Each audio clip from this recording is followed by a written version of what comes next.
안녕하십니까. 동국대 경식캠퍼스 불교학과 김성철입니다.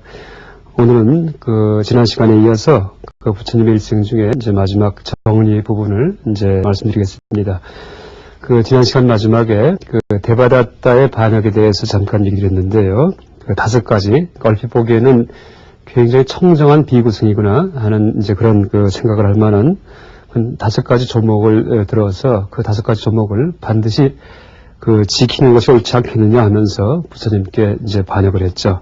근데 실제 의미는 다 사실 문자 그대로 다 옳은 말이지만은 실제 이런 계행의 조목들은 더 본질적인 탐심과 진심, 치심을 정화하기 위해서 만들어진 것인데, 이 대바다타는 목적과 수단을 전도해서 수단인 그런 계행을 위해서 거꾸로 진심을 냈기 때문에, 분노심을 낸 사람이었기 때문에 이제 올바른 이제 수행자가 아니었다라고 얘기할 수 있죠.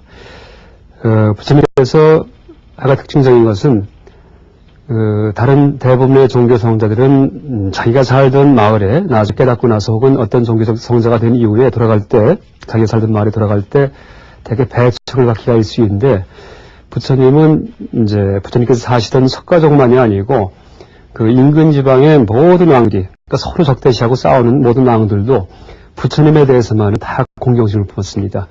또 하나 이제 특징적인 것은 불교 승단은, 그러니까 스님이 될 경우에는 누가 먼저 스님이 됐느냐에 따라서 위계 질서가 정해지죠. 그래서 출신이 바라문이냐, 아니면은 인도에 사성계급이 있다는 얘기를 했죠. 혹은 사성계급 중에 바라문 계급, 혹은 크샤트리아 왕족 계급, 바라문 계급은 종교인 계급이죠. 3번째 상인 계급, 4번째 수드라 계급. 그러니까 참고로 부처님은 2번째 크샤트리아 계급, 왕족 계급에 속하는 분이었는데, 이 부처님 당시에는 오히려 이 바라문보다도 크샤트리아 왕족 계급의 권위가 더 높았다라고 이제 얘기를 합니다. 그래서 이 계급을, 사성 계급을 다 부정한 분이었습니다. 그러니까 승단에 출가할 경우에, 스님 될 경우에는 그 출신이 어느 출신하고 하더라도 먼저 출가한 분이 더 높은 위치를 차지합니다. 그래서 실제 요새 말로 표현한다면은 계급 혁명을 일으킨 분인데, 사실 이 사회의 기존 질서를 무너뜨릴 경우에는 그것은 기존 세력이 자신들의 이익을 위해서 그것을 가만히 놔둘 리가 없거든요. 근데 부처님은 희한하게 기존 카스트 제도를 다 무너뜨린 분인데도 불구하고 단 한 사람도 거기에 대해서 비난한다든지 반박하는 분이 없었습니다.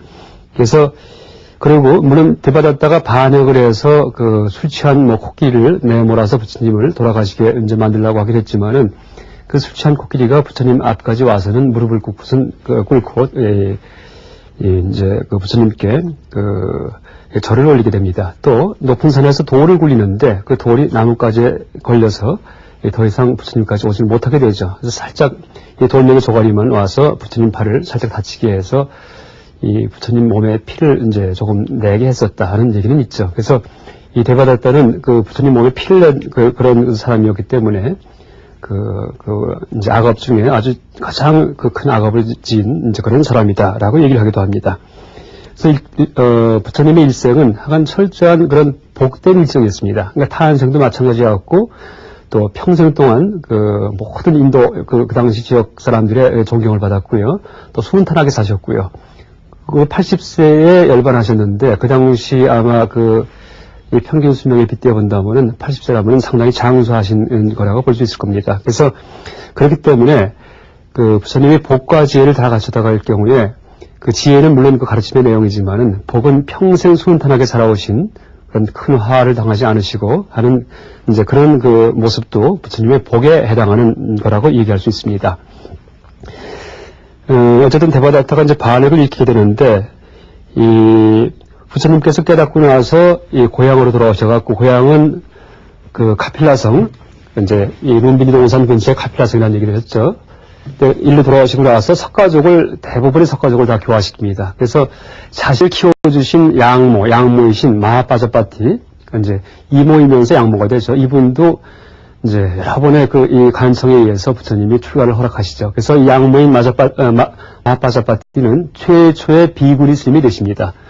그리고 그 아들이신, 여러분, 라훌라라는 부처님의 아들을 아시죠? 라훌라도 이 부처님 10대 제자의 하나에 들어가는 그런 분으로 이제 나중에 훌륭한 스님이 되시죠. 그리고 이 데바다tta 같은 경우는 이 부처님 가게에서, 그러니까 부처님의 사촌 동생입니다. 그래서 부처님 가게를 이제 잠깐 소개해드린다면은, 일단 아버님이신 정반왕은 이제 장남이었죠, 장남. 그 밑에 백반왕이라는 분이 계셨고요, 백반. 그 다음에 곡반왕. 이 반자는 전부 다 음식, 반차도 반자입니다. 그 다음에 감로반. 이렇게 4명의 남자 형제와, 그 다음에 감놈이라는 여자 이제 형제가 있었다는 얘기를 합니다. 감놈이. 그래서 정반왕의 아들로는 오늘 부처님이신 시달다 태자가 이제 태어났었고요. 나중에 마야불이 돌아가시고 나서 이 이제 양모인 마빠자빠티와 이 정반왕 사이에서 이 나한타라는 이제 동생이 탄생합니다. 이 백반왕의 아들은 그 발제라는 분이고요. 하나가 또 제사, 한자 유력합니다. 그 곡반왕의 아들은 바로 이제 이 부처님께 반역을 한 데바다tta 혹은 제바달타, 또 그 동생이 바로 아난존입니다. 아난존자. 그래서 이 두 분은 상반되죠. 한 분은 지극히 이제 사악한 분이었고, 한 분은 부처님을 계속 시봉하면서 이제 나중에 열반하신 이후에 아라한이 되신 그런 아주 훌륭한 성자였죠. 가암노반의 아는 그 마하남, 그 다음에 아니로도, 그 다음에 가암노미는 시바라라는 그런 이제 아들을 뒀었다라고 얘기합니다. 그래서 이제 부처님은 이 중에 정반왕의 장남이신 시달다 태자였다. 그래서 이 중에 나한타라는 분도 나중에 출가하시고요. 물론 제바달타도 스님이 되시고, 아난도 마찬가지고요. 그래서 이 석가족의 대부분이 다 출가하십니다. 그래서 나중에 부처님 그 이후에 석가족이 결국 멸망을 하게 되죠. 그런데 세속적인 멸망이지만은 마음의 세계에서는 모두 다 성자가 된 거라고 볼 수 있기 때문에 그것은 그 우리 세속의 잣대로 이제 판단할 수 없는 이제 그런 일이다 이렇게 얘기할 수 있습니다.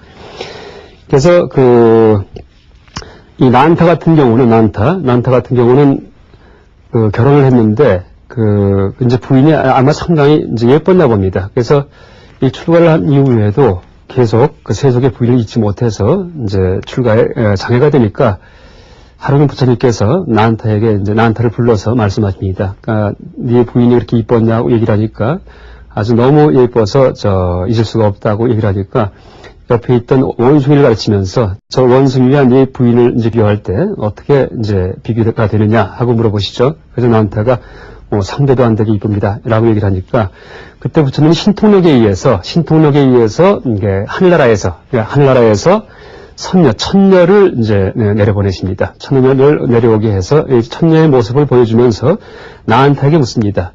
내 부인과 이 천녀의 모습은 어느 것이 더 이쁘느냐, 이렇게 물어보니까, 당연히 천녀가 비교도 될 수 없을 정도로 이제 예쁘겠죠. 그래서 이 천녀와 제 부인을 비교하는 것은 제 부인은 마치 저 원숭이처럼 이제 그렇게 비교가 됩니다. 라고 얘기를 합니다. 그때 이제 부처님이 내가 만약에 수행을 열심히 하고 계행을 잘 지키면은 고결한 세계에 태어난다는 얘기 했었죠. 우리가 이제 계행을 지키면은 고결한 세계에 태어나고 음행을 하지 않고 그 다음에 이제 청정하게 살 경우에 그때는 이제 고결한 사람이 생명으로 태어납니다. 또 하나 남한테 많이 베풀 경우에는 나한테 복이 많이 옵니다. 그래서 이 두 가지가 이제 불교 도덕인데, 계행을 잘 지킬 경우에는 저렇게 그 천녀가 있는 하늘나라에 태어날 수가 있다라고 얘기를 합니다. 그러자 나한타가 그 다음부터 자기 부위를 잊고 그 다음부터 열심히 수행을 했다라고 얘기를 하죠. 그때 나중에 이제 그렇게 열심히 수행하는 나한타의 이 속마음은 순수한 구도심이 아니고 어떻게 보면 음욕이었기 때문에, 물론 천녀와의 음욕이긴 하지만은 그때 나중에 아난존자가 이 나한타를 꾸짖는 그런 일화가 있습니다. 그래서 뭐라고 얘기를 하냐 하면은, 이제 음욕심으로 수행을 한다면은 마치 순양 두 마리가 서로 머리를 맞붙이고 싸울 때 앞으로 나가려고 하지만 자꾸 뒤로 물러나듯이 이 수행에 진전이 없을 것이다. 라고 이제 꾸짖게 되죠. 그때 그 얘기를 듣고서 나한타가 다시 반성하고 이 순수한 깨달음을 이제 추구하는 그런 수행에 들어갔다라는 일화가 있습니다. 그런데 아난존자 같은 경우는 물론 불경을 결집할 때 안한존자께서 이제 경전을 읊으신 분입니다. 여시암은 이와 같이 내가 들었습니다라고 하는 말로 시작되는 경전을 결집한 분인데 이분은 실제 부처님 열반하실 때까지 아라한이 되지를 못했습니다. 그래서 총 500분의 아라한이 이제 기사굴산에 모여서 경전을 결집하는데 그때 안한존자만은 깨닫지 못했기 때문에 그 가섭존자가 안한존자를 내쫓습니다. 너는 깨닫지 못했기 때문에 이 결집하는 장소에 그러니까 불교 경전을 다시 이제 재편집하는 거죠. 부처님 말씀을 다 정리해서 여기에 들어올 수 없다 하고 이제 그 내쫓으니까 그 안한존자가 그 실망을 하고서 그 절벽 근처에 가서 이제 열심히 수행을 하죠. 그래서 다리 한 짝을 들고 열심히 수행을 하다가 내가 여기서 깨닫지 못하면은 이제 그냥 절벽에 떨어져 죽다는 이제 그런 마음을 먹고 수행을 하시다가 나중에 피곤해서 몸이 기울어지다가 벽에 이 머리가 닿을 무렵에 깨달음을 얻었다라고 얘기하죠. 그래서 이 안한존자가 이제 깨달음을 얻고 나와서 다시 이 결집하는 장소에 들어왔을 때 가섭존자가 그럼 네가 깨달았다는 그런 그 증거를 한번 보여봐라 하면서 기사굴산을 이 동굴을 이제 기사굴산에 있는 굴의 입구를 큰 돌로 막아버립니다. 그때 안한존자가 신통력으로 이제 그 바위를 뚫고 들어오셨다는 얘기를 하죠. 그래서 그때 들어왔을 때 그 마치 부처님이 다시 나타나신 것 같은 그런 이제 감동을 받았다, 착각을 했다라고 얘기합니다. 왜냐하면은 안한존자는 부처님과 같은 가게의 분이었기 때문에 생김새가 아마 비슷했나 봐요. 그래서 안한존자한테서 후각이 나오면서 이제 아란이 된 그 모습을 보고는 부처님이 다시 나타나신 게 아닌가 하는 그 마음이 들 정도로 이제 다들 놀랬다 하는 그 얘기가 있죠. 그래서 이렇게 안한존자가 아란이 되고 나서 결집에 참석하는 것이 허용이 되죠. 가섭존자에 의해서. 그래서 500명의 아란이 모여서 이제 구전에 의해서 이제 말로 읊어가면서 부처님께서 이러이러한 경전을 설하셨다 하면은 나머지 모든 아란들이 맞다, 그 말은 사실이다 하고 동의하면은 그것이 하나의 경전이 되는 겁니다. 그래서 이제 불경이 이제 제일 첫 번째로 이제 결집이 되게 되죠. 그래서 이런 과정을 거치면서 쭉 교화하시다가 나중에 이제 열반을 하시게 되는데 이제 80세에 열반을 하게 되죠. 부처님께서는 80세에 열반을 하시는데 이제 이 구시나가라는 이 카필라성 그 남쪽에 있는 지역입니다. 그래서 이 깨달으신 이제 이 보드가에서는 겐시강을 건너서 더 북쪽으로 올라가서 구시나가라 여기에 있는 사라나무, 사라쌍수, 사라라는 나무가 두 나무가 있는데 그 사이에서 누워서 열반하셨다 이렇게 얘기를 하죠. 그래서 춘다라는 대장장이가 이제 마지막 공양을 올리죠. 마지막 공양을 이제 공양을 올리고 나서 몸이 불편해지셔 갖고 이제 드디어 이제 열반에 드시게 되죠. 그래서 부처님이 열반에 드신다고 얘기할 때, 우리가 열반이라고 얘기할 때, 불교에서는 열반의 의미를 이제 두 가지로 나눠서 얘기를 합니다. 하나는 부처님께서 보리수 밑에서 깨달으실 때를 이제 첫 번째 열반이라고 얘기를 하고요.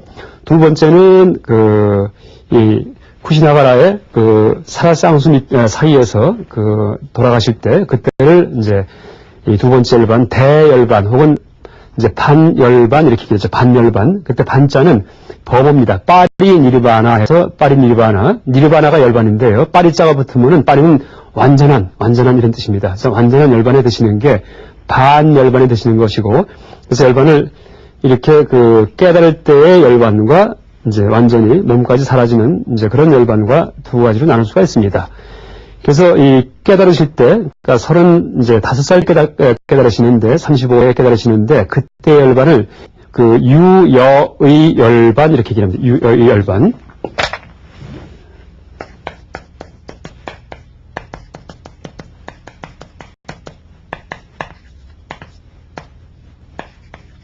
그 다음에, 완전히 돌아가실 때, 열반하실 때, 이때를 이제 반열반하실 때를 무여의 열반, 이렇게 얘기를 합니다. 그래서 여이란 얘기는 무언가 의지할 게 남아있다 라는 뜻이죠. 그래서 그때 의지할 것은 몸뚱이입니다. 몸뚱이가 있는 상태에서, 몸이 있는 상태에서 열반이 유여의 열반이죠. 그러니까 35세 때 깨닫긴 하셨지만은 아직은 몸이 계시죠? 가지고 계시죠? 그래서 이제 유여의 열반에 들으셔서 모든 걱정이 사라진 때가 됐었고, 그 다음에 나중에 80세에 이제 몸까지 다 이제 해체가 되는 이제 그런 열반에 들어가셨다라고 얘기를 하죠. 그래서 이제 비유한다면은, 이 두 가지를 비유한다면은, 일단 모든 것을 다 깨닫기는 하셨지만은 아직 전생에 업력이 있기 때문에 그 업력의 과보를 받으면서 45년간을 섭법하시면서 이제 활동하시는 거죠. 그래서 비유한다면 여러분 물레라고 있죠, 물레. 그러니까 도자기 만들 때 이제 물레라고 해서 큰 이 동그란 틀 위에 올려놓고 나서 이제 그걸 돌리면서 이제 진흙을 올려놓고 나서 이 손으로 빚으면서 도자기가 되는 건데, 그때 요새는 물론 전기로 이제 그 물레를 돌리겠지만 과거에는 발로 찼다는 얘기를 하죠. 그런데 새끼줄 감아서 마찰력이 생기게 해서 발로 이렇게 차면서 물레가 돌아가면은 손으로 이 항아리를 빚었다 이렇게 얘기를 하는데, 이제 그런 물레의 이 돌아감과 열반과 비교한다면은 이 유여의 열반은 물레를 돌아가게 하는 발로 차는 그 작용을 멈춘 겁니다. 다시는 어불지 않는 거죠. 그러니까 다 깨달았기 때문에, 모든 것을 다 깨달았기 때문에 35세 이후에는 부처님께서 말을 해도 말을 하는 게 아닙니다. 그러니까 구업을 줘도 구업을 주는 게 아니죠. 그래서 45년간 부처님은 한 말씀도 안 하셨다 이런 말도 하기도 하죠. 또 걸어가도 걷는 게 아닙니다. 그래서 얼마 전에 열반하신 종선 스님 혹은 몇 년 전에 열반하신 이제 불국사 이제 조주스님도 말씀하시지만은 평생 분주하게 오고 갔다 하지만은 단 한 발걸음도 내가 발걸음을 뛴 적이 없다 이렇게 얘기를 하시죠. 그래서 그러니까 신업을 짓지 않는다는 얘기입니다. 신업, 구업, 의업을 짓지 않는 것이 열반한 이후, 그러니까 유여의 열반, 그러니까 깨달은 다음에 이제 모습이다라고 얘기할 수 있죠. 남이 볼 때는 걸어가고 남이 볼 때는 말씀도 하시는데, 당신 자신이 볼 때는 말할 것도 없고 걸어갈 것도 없고 이제 살아갈 것도 없다는 얘기죠. 입체가 다 해체가 됐기 때문에. 그래서 그것을 유여의 열반 이렇게 얘기를 하죠. 그래서 이제 그 상태에서 이제 나머지 45년간의 일생을 사는 과정은 그 전까지 차던 힘에 의해서 물레가 그냥 자동으로 돌아가는 이것을 그런 기간을 45년간의 설법의 기간이다 이렇게 얘기할 수 있겠죠. 그리고 물레 돌아가다가 점점 그 속도가 늦어지겠죠. 발로 더 이상 차지 않기 때문에, 다시 말해서 업을 짓지 않기 때문에. 그럼 어떻게 되겠습니까? 나중에 서서히 저절로 멈추겠죠. 이게 무여의 열반이죠. 남김없이 완전히 다 끝난 거죠. 이 삶 자체가. 그래서 다시는 이 고통받는 윤회의 세계에 돌아오지 않는 이제 그 상태가 되신 것이 바로 무여의 열반이다라고 얘기할 수 있습니다. 그때 이 열반에 드실 때, 바로 직전에 춘다의 공양을 받고 드셨다는데, 이 춘다의 공양은 이제 이 대장장인데, 이 춘다의 공양을 드시고 열반하셨다는 얘기는 부처님 돌아가신 시간이 바로 정오 정도 좀 지나서가 아닌가라는 사실을 이제 알려주기 위해서 공양 얘기가 나오지 않았나 하는 이제 해석도 하기도 합니다. 그러니까 밤에 돌아가신 것도 아니고, 그러니까 공양 드시고 나서 얼마 있다가 돌아가시죠. 그때 이제 춘다라는 대장장이가 이제 올린 음식을 드시고 돌아가셨기 때문에 안한존자가 물어봅니다. 그러니까 춘다라는 대장장이가 드린 그 음식을 드시고 돌아갔기 때문에 이 춘다가 죄책감에 시달리지 않겠느냐 하고 이제 여쭤보니까 부처님께서 이제 안한을 나무라십니다.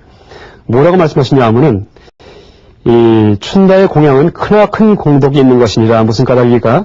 열애가 세상에 출현함에 두 종류의 공양을 한 사람이 최상의 공덕을 얻으니, 그러니까 두 가지 공양이 있다는 얘기합니다. 첫째는 열애가 무상정각을 성취하고 할 때 와서 받들어 공양한 사람이요. 이게 무슨 얘기냐 하면은 보리수 밑에 가기 직전에 드린 수사타의 우유죽 공양을 얘기하는 겁니다. 둘째는 열애가 열반하시려고 할 때 마지막으로 와서 받들어 공양을 올린 사람이니라. 바로 춘다죠. 그러니까 이 유여의 열반 들기 직전에, 깨닫기 직전에 공양 올린 그 공덕이 최상이고, 또 하나가 무여의 열반, 반열반, 빠른 이르바나 대열반에 이제 들기 바로 직전에 그런 이제 드린 공양이 최고의 공덕이다 이렇게 얘기를 하시죠. 그래서 두 사람의 공덕은 똑같아서 서로 다름이 없으니 춘다의 공양은 다른 어떤 공양보다도 훌륭하고 헤아릴 수 없는 공덕이 있는 것이니라 라고 대답하십니다. 그래서 이 춘다에게 이제 절대 슬퍼하지 말고 너는 참 훌륭하기 때문에 이제 앞으로 이 소식 계속 전하고 널리 알리거라 얘기하십니다. 그래서 말씀하시기를, 춘다여 그대는 지금부터 응당 그대의 마지막 보시의 공덕을 여러 사람들에게 널리 알리어 듣는 이로 하여금 오랫동안 알락을 얻게 하여라 라고 얘기를 하십니다. 이러면서 이제 드시는데, 그때 몇 가지 얘기하신 내용들이 있습니다. 몇 가지. 이제 물론 춘다의 공양을 들기 전에 이제 이 열반을 얘기하시고서 이제 뭐라고 얘기하시냐면은, 아나나 나는 아난존자에게 아나나 나는 이미 모든 법을 살아였다. 아나나 나는 나이가 80이 되었으며 나의 몸은 노쇠하여 비유하면 마치 낡은 수레와 같다. 마치 낡은 수레를 방편으로 수리하여 좀 더 가고자 하는 것과 같이 내 몸도 또한 그와 같느니라. 아나나 모든 승가의 대종들은 마땅히 자기 스스로가 등불이 되고 자기 스스로가 의지로 될 것이며 부디 다른 사람을 의지로 삼지 말아야 한다. 또한 마땅히 진리의 법을 등불로 삼고 진리의 법을 의지로 삼을 것이며 부디 다른 것을 의지로 삼지 말아야 한다. 아나나 지금에 있어서나 또는 내가 열반에 든 후에 있어서나 스스로가 등불이 되고 스스로가 의지처가 되어 다른 사람을 의지처로 삼지 않으며 법을 등불로 삼고 법을 의지처로 삼아 다른 것을 의지처로 삼지 않는 사람이야말로 참으로 나의 제자요 이 승가에서 가장 높은 위치에 있는 자이다. 이렇게 얘기를 합니다. 그래서 이제 부처님이 열반하시면은 누구에게 의지해서 우리가 도대체 수행 생활을 해야 합니까? 하고 아나니 여쭤보니까 이제 우리가 흔히 이제 익히 알고 있는 이제 법등명, 자등명을 얘기하신 거죠. 그러니까 법의 등불을 의지처로 삼고 자기 스스로의 이제 마음의 등불을 의지처로 삼아라 이런 말씀이죠.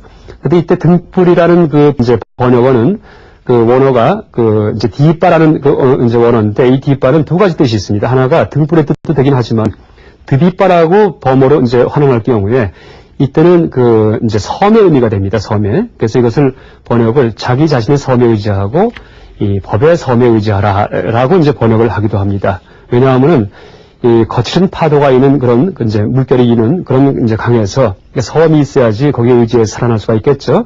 그때 섬의 역할을 하는 것이 바로 법이고 너 자신이다 이렇게 얘기를 하죠. 근데 이제 이 마지막 말씀에 대해서 가끔 그 대승불교의 교리에 대해서 많은 분들이 이제 의문을 품습니다. 법등명, 자등명, 법과 나에 의지해라. 법과 자에 의지하라. 라고 얘기를 하는데 대승불교 교리에서는 법공을 얘기하고 아공을 얘기하지 않느냐 이렇게 얘기합니다. 아공.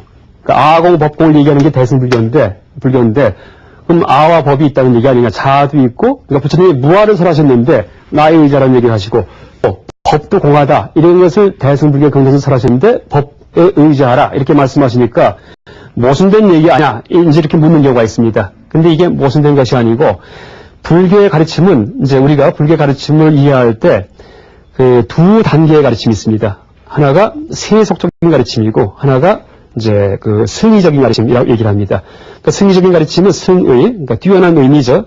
있는 그대로 보는 의미이고 세속적인 가르침은 상식에 입각한 그런 가르침입니다. 그래서 이 법등명, 자등명할 때 법과 아는 상식적인 진리 그냥 가르침, 또 상식적인 내가 있다고 생각하는 일반 사람들의 사고방식 이것을 의미합니다. 그래서 아공법공할 때는 이것은 이제 나도 없고 법도 없다고 할 경우에는 승의, 다시 말해서 지인제의 입장에서의 조망이고 대승불교에서 지금 이제 말씀은 그 철저히 속죄의 차원에서 이제 제자들에게 그러니까 아난존자에게 설법하신 내용입니다.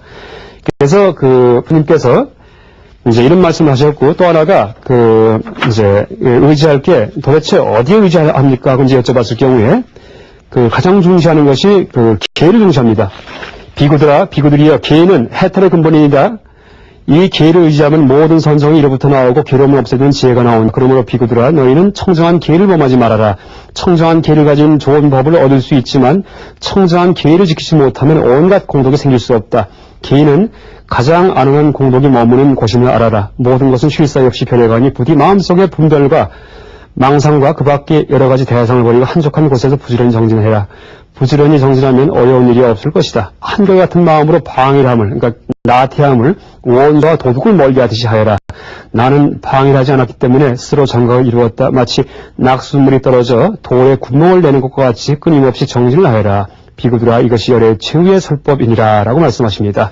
그래서 이 계획을 강조하시는데 약간 계는 그 불교의 근본이죠. 불교만이 아니고 계는 이제 일단 불교 교단일 경우에는 이 도덕 질서 규범인데 어떤 집단이라고 하더라 종교 집단이건 사회일반 집단이건 그 집단에서 제정한 규범을 잘 지킬 경우에 그 집단은 강한 집단이 됩니다. 근데 규범을 안 지킬 경우에는 와해가 되죠.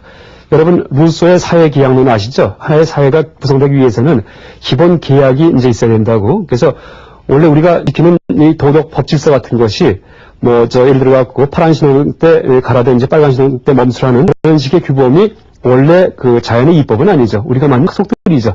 그 약속을 잘 지킬 경우에 그 사회는 강한 사회가 되죠. 그렇듯이 이 불교僧단이나 이 사부대중을 포함한 이제 불교가 오래 이 세상에 머물기 위해서는 이 부처님께서 정하신 이제 계율을 지키는 것이, 그러니까 제가 오게든지 아니면 그 스님들의 여러 가지 계획을 지키는 것이 이제 가장 중요하다라고 얘기할 수 있습니다. 그리고 마지막에 이제 또 물어보시는데, 열애에게는 그 이제 은밀한 구석이 없다. 원래 원어는 꽉 쥐인 주먹이 없다. 이렇게 얘기를 하십니다. 그래서 뭐든지 물어봐라. 얘기를 하십니다. 그래서 되풀이해서 물어봐도 아무도 대답을 하지 않으니까 그때 이제 열반이 되시죠. 이게 사라상수 밑에서. 그 다음에 열반하신 다음에 여러분 아시듯이 이제 그 부처님의 이제 그 몸을 이제 다비를 하게 되죠. 다비를 하게 되는데 화장을 하게 되죠. 그래서 그 팔왕분골 8명의 이제 이 부족들이 이 부처님의 그 사리, 그러니까 스님들 열반하시면은 사리가 많이 나오죠. 그러니까 부처님은 뭐 어마어마한 사리가 이제 그 나왔다 이렇게 얘기를 하는데, 이 8분한테 이제 나눠주는데, 그 첫 번째가 마가다국의 아자타 사투왕입니다. 그러니까 마가다국이 바로 왕석이 있는 지역이고요. 빈비사라왕이 아들이죠. 그러니까 빈비사라왕을 살해한 그런 그 아주 패된 아들인데 나중에 이 참회를 하고 부처님의 제자가 되죠. 또 하나 중요한 이제 그 종족이 이 석가족, 그러니까 카피라 봤을 때 부처님과 같은 종족이죠. 또 하나가 부처님의 어머니인 홀리아족, 어머니가 속했던, 그 다음에 부처님께서 열반하신 쿠시나가라의 이 말라족과 같은 그런 8명의 8가지 종족에게 이 사리를 이제 나눠줘가지고 8군데에 이 부처님의 사리탑이 세워졌다라고 얘기를 합니다. 이상 오늘까지 부처님의 일생에 대해서 말씀드렸습니다. 감사합니다.